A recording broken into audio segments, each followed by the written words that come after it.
现在1分钟哦。自助报的，你们是超卖掉吗？为什么会超卖的？超卖吧。我们现在有定位，但是完全没有位置，莫名其妙。对，明正你现在在哪里？贵宾室。贵宾室哎？没有啦，不是。哦，不是。原本听说是要贵宾室。我们发生了刚刚那个插曲，就是票超卖。机票超卖。对啊，这个也不能播啊，到时候告我们怎么办？都是我们的错，都是我们的错。没有啊，他们也在处理了，就后续处理都还不错。那时候想说发脾气也没有用，我本身就没什么脾气的，那我们就拍片啊，不然怎么办？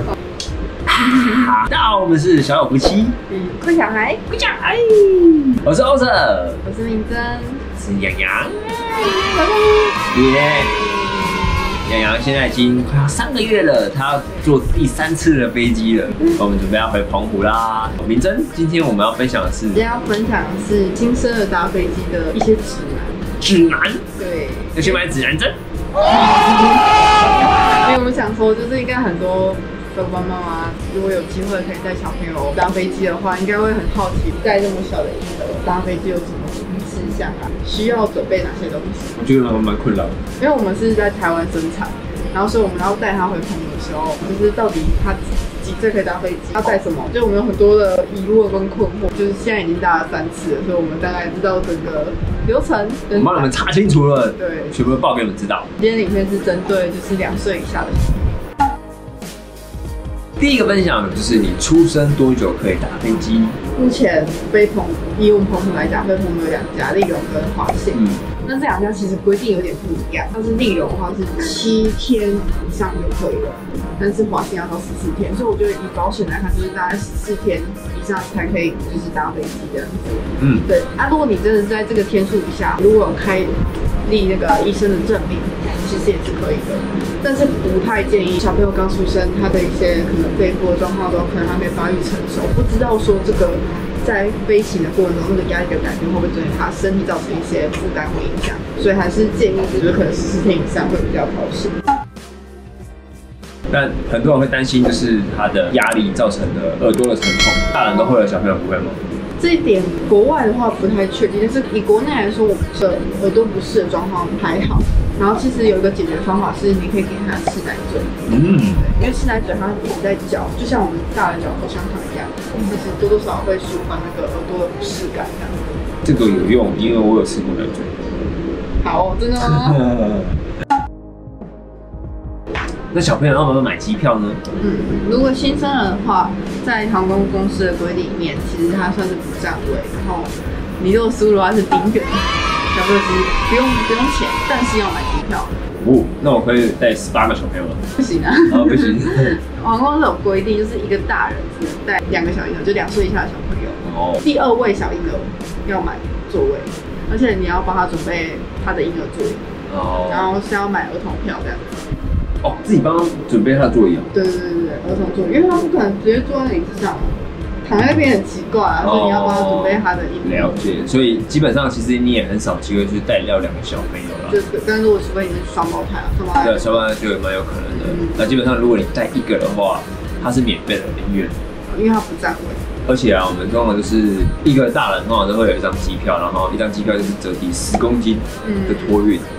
那小朋友这个0元的话，会不会有？虽然说小朋友是0元，他也可以自己带10公斤的行李这样子。要不要给大家看一下？其实他的行李最多了。我们的扣打全部都是给他用，看看他的行李，都是他的。对，所以像我们就这样3个人付2张机票的钱，但是有30公斤可以使用。刚刚后面现在带到他的整理箱，基本上呢，我觉得如果来澎湖玩或去任何地方玩的话，小朋友的东西就不用用行李箱了。我认为整理箱，刚刚我们后面带到的整理箱很方便，你就买那个上网查 K1505最大的整理箱，它可以托运。这个整理箱它下面有滚轮，很方便。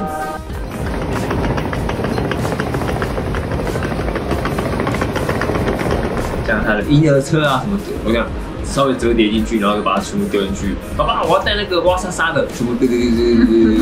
对，因为行李箱你放在你的民宿里面或饭店里面，你不可能再带出来了。你在绑绳子这样？对，在绑的那个弹力绳。那我们这次其实大部分都使用到就是它的消毒锅，然后还有它的尿布。我们带了3大包，所以是蛮好用的一个装置。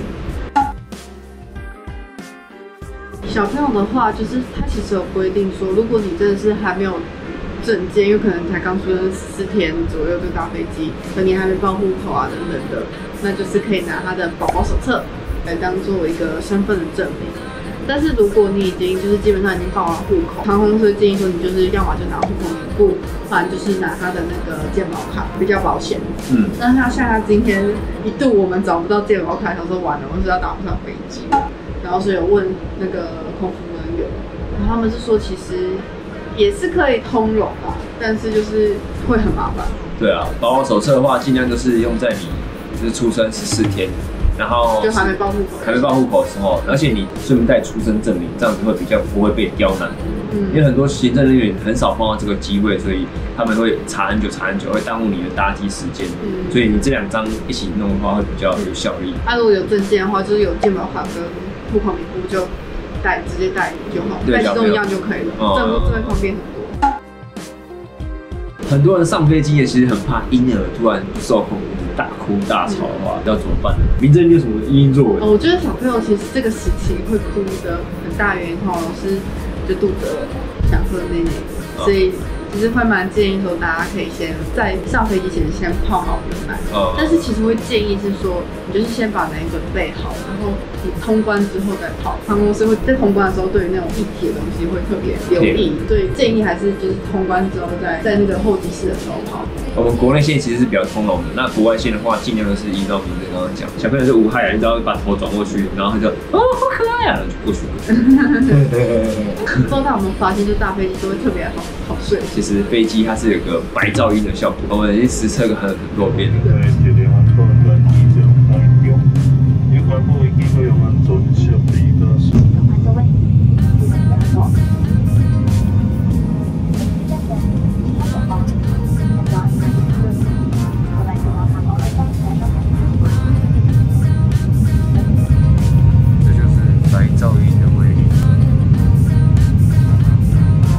搭飞机到底会不会哭？我们一开始很担心，结果发现一上飞机就会一起睡死，不要哭啊。所以还好，就大家不用太担心。小朋友基本上喝完奶，然后你有换好尿布，很好睡，可能比在家里还好睡哦。一般来讲，我们出去的时候行李非常多，尽管我们有3头6臂，然后我们行李可以处理完毕，但是小朋友他真的就是用双手才能抱上去吗？如果你家有那个什么婴儿车，你也可以带婴儿车就推着他。婴儿车可以推到哪里去？看航空公司的规定，可以机边托运，因为它其实不能带上飞机，但是就你们可以推到上飞机前那边，交给地勤人员。还蛮方便的哎。这样子你下飞机的时候，其实就是马上还给你，然后你就可以推着它走。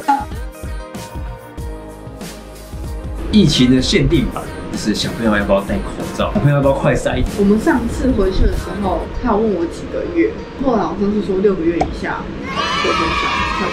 医生也建议说，就是1岁还2岁都不要戴口罩，不然戴口罩会让他窒息。所以我们自己的方法是，我们在飞机背着靠着我们的身体，不要去接触太多的别人的飞沫。其实很多爸爸妈妈会蛮担心，就是帮小朋友穿雨衣啊，这是一个自己防范作为，因为小朋友不具传染力，会被传染，所以你要尽量不受其他人的接触。其实我觉得机场不是都还蛮算是符合规定，备有那个婴儿尿片，然后还有洗手槽，对，洗手槽，然后也有那个冷热水、尿布台，然后有像我现在就坐在补习，然后像那个座椅，我觉得都算还不错。这边的话，我们大概会给他一个蛮高的评价，对吧？我们怎么可以长时间这边拍摄？我们就可以看我们的防卫片的。我们的防卫片就是坐在这里的，我们是被锁在里面的哦，不是我们在里面霸占别人的，不是哦。对。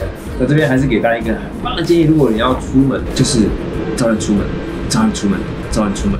尽管我讲了好几百遍，像我自己还是没办法早点出门，基本上因为你要整理的行李真的太多。对啊，我觉得如果你今天是带小孩的话，最好真的要提早很多时间。对啊，有很多网友一定会讲说，那你不会前一天准备好？我跟你讲，你有小孩就知道了，知道。那我们蛮长时间就是往返的台湾跟澎湖之间，然后如果你们想要知道什么讯息的话，可以在下面留言让我们知道。喜欢我们的话，按赞订阅，怎么样？拜拜。那这样很不爽。不想，我一直要快塞。对，快塞很不舒服。这个是老师感觉到，我是觉得那根棍子已经插到我的脑门，我的囟门是吧？还好我囟门早硬了，不然就被它戳破了。